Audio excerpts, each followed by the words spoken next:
Hello बच्चों, let's read the question. The question says tracheids differ from other tracheary elements in options are A being lignified, B having Casparian strips, C being imperforate, D lacking nucleus.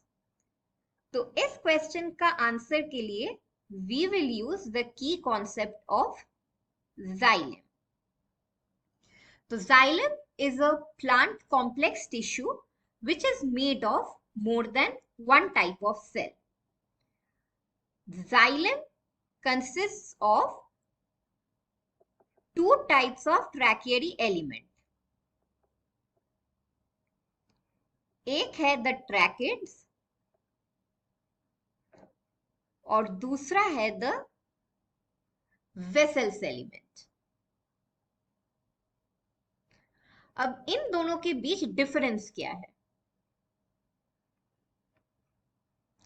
So tracheids and vessels. Tracheids होते हैं mostly long and slender with pointed ends or tapering ends.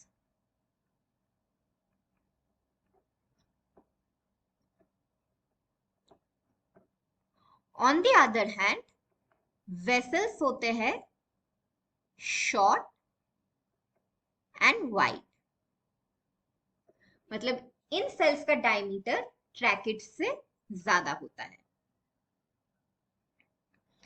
Both tracheids and vessels are dead at maturity.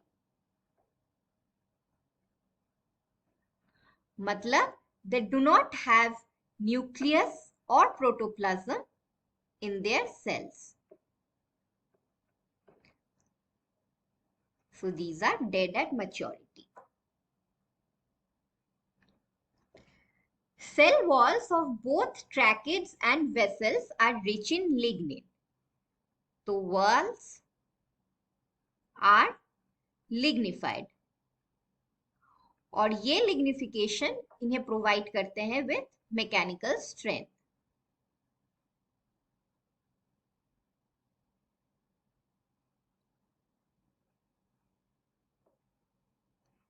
ट्रैकेड्स में the end walls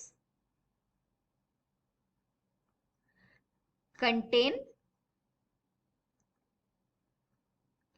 पिट्स या small openings जिसके through water एक tracheid से दूसरे tracheid तक move होता है. बट वेसल्स में द एंड वॉल्स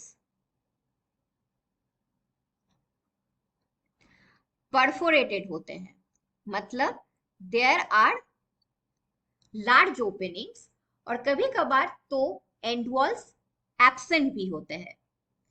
तो बोथ ट्रैकेड और वेसल्स के थ्रू वाटर मूव कर सकता है.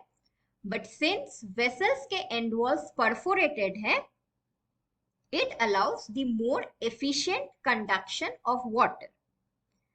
अब tracheids both gymnosperm और angiosperms में present है, but vessels are only present in the angiosperms. तो हमारा पहला ऑप्शन being lignified ये both tracheids और vessels के लिए अप्लाई होता है. सेकेंड ऑप्शन है हैविंग कैस्पेरियन स्ट्रिप्स. अब Casparian strips are suberin rich region जो कि रूट्स के एंडोडर्मल सेल्स में प्रेजेंट होते हैं and they regulate the movement of water into the roots.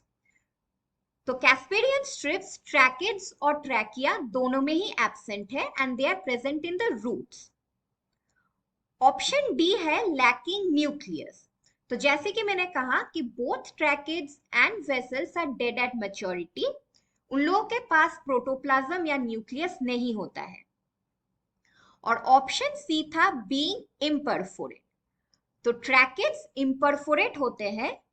There end walls have small pits for the movement of water, जहां की vessels में the end walls are perforated to allow more efficient movement of water. So our final answer is C, being imperforate. Hope you understood it well. Best of luck.